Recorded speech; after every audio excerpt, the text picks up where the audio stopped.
ಅಭಿಮಾನಿಗಳಿಗೆ ಸ್ವಾಗತ. ಇವತ್ತು ನಾವು ಜೋಳದ ರೊಟ್ಟಿನ ಹೇಗೆ ಮಾಡೋದು ಅಂತ ನೋಡೋಣ. ಸೊ ಈ ಜೋಳದ ರೊಟ್ಟಿ ಮಾಡೋಕ್ಕೆ 3 ಐಟಮ್ಗಳು ಬೇಕಾಗಿರೋದು. 1/4 ಟೀ ಸ್ಪೂನ್ ಅಷ್ಟು ಉಪ್ಪು, 1 ಲೋಟದಷ್ಟು ಜೋಳದ ಹಿಟ್ಟು, ಮತ್ತು 1/4 ಲೋಟ ನೀರು. 1 ಕಪ್ನಷ್ಟು ನೀರು, ಕ್ಲೀನಾಗಿರೋ ಒಂದು ಬಟ್ಟೆ, ಮತ್ತು 1 ಕಪ್ನಷ್ಟು ಹಿಟ್ಟು. ರೊಟ್ಟಿ ಮಾಡುವಾಗ ರೊಟ್ಟಿ ತಟ್ಟುವಾಗ ಬೇಕಾಗತ್ತೆ. ಸೊ ಇದನ್ನು ಇವಾಗ ಮೊದಲು ನಾನು ಈ ಬೌಲ್ಗೆ ಹಾಕೋತೀನಿ. ಇದಕ್ಕೆ ಹಾಕೊಂಡ್ಮೇಲೆ ಉಪ್ಪು ಹಾಕಿ ಮಿಕ್ಸ್ ಮಾಡ್ತೀನಿ. ಮಧ್ಯಕ್ಕೆ ಒಂದು ಸುಮ್ಮನೆ ಹೋಲ್ ಮಾಡಿ ಹಿಂಗಿಡಿ. ಈಗ ಈ 1.5 ಕಪ್ ನೀರನ್ನು ಚೆನ್ನಾಗಿ ಕುದಿಬೇಕು. ಮುಖ್ಯವಾಗಿ ಜೋಳದ ರೊಟ್ಟಿ ಚೆನ್ನಾಗಿ ಬರಬೇಕಂದ್ರೆ ನೀರು ಮಾತ್ರ ಕೊತ ಕುದಿಬೇಕಂತಾರಲ್ಲ, ಸೊ ಆ ಥರ ನೀರು ಚೆನ್ನಾಗಿ ಕುದಿಬೇಕು. ಅದು ಭಾಳ ಮುಖ್ಯ. ನೋಡಿ, ಈ ಥರ ಚೆನ್ನಾಗಿ ಕುದಿಬೇಕು ಅದು. ಸೊ ಇವಾಗ ನಾನು ಟರ್ನ್ ಆಫ್ ಮಾಡಿಬಿಟ್ಟು ಇದನ್ನು ಈ ನೀರನ್ನ ಕುದೀತಾ ಇರೋ ನೀರನ್ನು ಹಿಟ್ಟಿಗೆ ಹಾಕ್ತೀನಿ. ಹಿಟ್ಟಿಗೆ ಹಾಕ್ಬಿಟ್ಟು ಒಂದು ಚಮಚದಲ್ಲಿ ಚೆನ್ನಾಗಿ ಈ ಥರ ಕಲಿಸ್ಬೇಕು. ತುಂಬ ಬಿಸಿ ಇರುತ್ತೆ.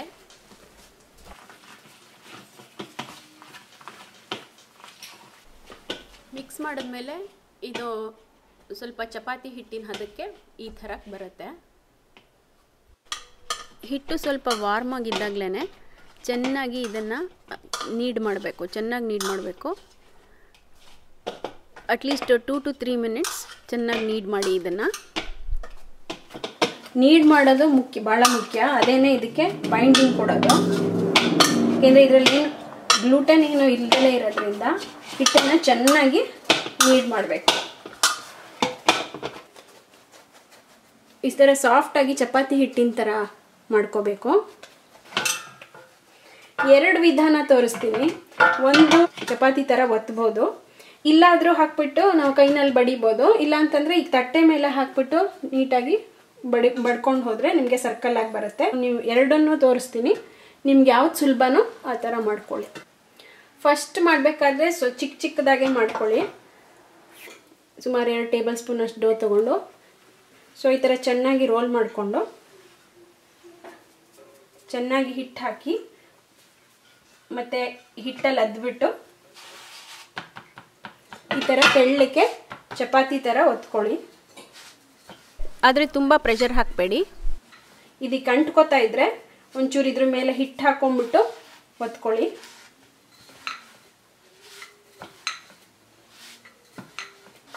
ಈ ಥರ ಮಾಡೋದ್ರಿಂದ ಟೇಸ್ಟ್ ಏನು ಚೇಂಜ್ ಆಗಲ್ಲ, ಈಸಿ ಕೂಡ. ಸೊ ಈಗಿದು ರೆಡಿಯಾಗಿದೆ. ಈ ಥರ ಒತ್ಕೋಬೋದು ಚಪಾತಿ ಥರ, ಅಥವಾ ತಟ್ಟೆಗೆ ಹಿಟ್ಟು ಹಾಕೊಂಡು ಚೆನ್ನಾಗಿ 2 ಟೇಬಲ್ ಸ್ಪೂನಷ್ಟು ಇದನ್ನು ತಗೊಂಡು ಚೆನ್ನಾಗಿ ಇದನ್ನು ಹಿಟ್ಟಲ್ಲಿ ಅದ್ಕೊಂಡ್ಬಿಟ್ಟು ಹೀಗೆ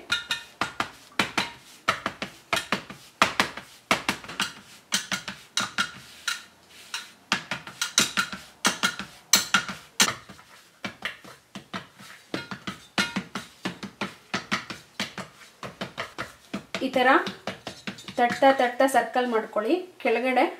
ಕೆಳಗಡೆ ತಟ್ಟೆಗೆ ಅಂಟ್ಕೊಂಡ್ಬಿಡ್ಬಾರ್ದು. ಸೊ ಹಿಟ್ಟನ್ನು ಹಾಕ್ಕೊಂಡಿರ್ಬೇಕು. ಬೇಕಾದರೆ ಹಿಟ್ಟನ್ನು ಹಿಂಗೆ ಅದ್ಕೊಂಡ್ಬಿಟ್ಟು ಮಾಡ್ತಾ ಇರಬೇಕು. ಕಾವಲಿನ ನಾನೀಗ ಮೀಡಿಯಮ್ ಹೈ ಹೀಟಲ್ಲಿ ಇಟ್ಬಿಟ್ಟು ಬಿಸಿಗಿಡ್ತೀನಿ. ಇದು ಚೆನ್ನಾಗಿ ಬಿಸಿಯಾಗಿದೆ. ನಿಧಾನಕ್ಕೆ ಇದನ್ನು ತಕ್ಕೊಂಡು ಇದರೊಳಗೆ ನೀರನ್ನು ಅದ್ಕೊಂಡ್ಬಿಟ್ಟು ಎಲ್ಲ ಕಡೆನೂ ಈ ಥರ ಮಾಡಬೇಕು. ನಾವು ಮೇಲೆ ಹಚ್ಚಿದ ನೀರು ಎವಾಪ್ರೇಟ್ ಆದಮೇಲೆ ಅದನ್ನು ಇನ್ನೊಂದು ಕಡೆ ತಿರುಗಿಸಿ ಹಾಕಬೇಕು. ಇನ್ನೊಂದು ಕಡೆ ತಿರುಗಿಸಿ ಹಾಕಿದ್ಮೇಲೆ ಅದು ಸ್ವಲ್ಪ ಊದುತ್ತೆ. ನೀವು ಬಟ್ಟೆಯಿಂದ ಬೇಕಾದ್ರೆ ಪ್ರೆಸ್ ಮಾಡ್ಬೋದು. ಸೊ ಈ ಥರ ಆಗುತ್ತೆ ಅದು.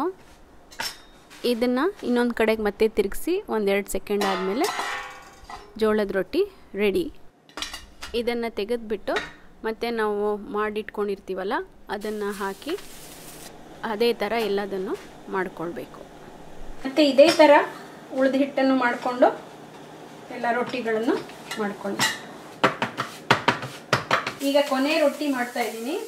ಸುಮಾರು 1 ಕಪ್ ಹಿಟ್ಟಲ್ಲಿ 10 ರೊಟ್ಟಿ ಮಾಡ್ಬೋದು. ನೀವು ಕೂಡ ಎಣ್ಣೆನೇ ಹಾಕದೆ ಮಾಡುವಂಥ ಈ ಆರೋಗ್ಯಕರ ಜೋಳದ ರೊಟ್ಟಿನ ಮಾಡಿ ನಿಮ್ಮ ಅಭಿಪ್ರಾಯನ ಖಂಡಿತ ನಮಗೆ ತಿಳಿಸಿ. Thank you.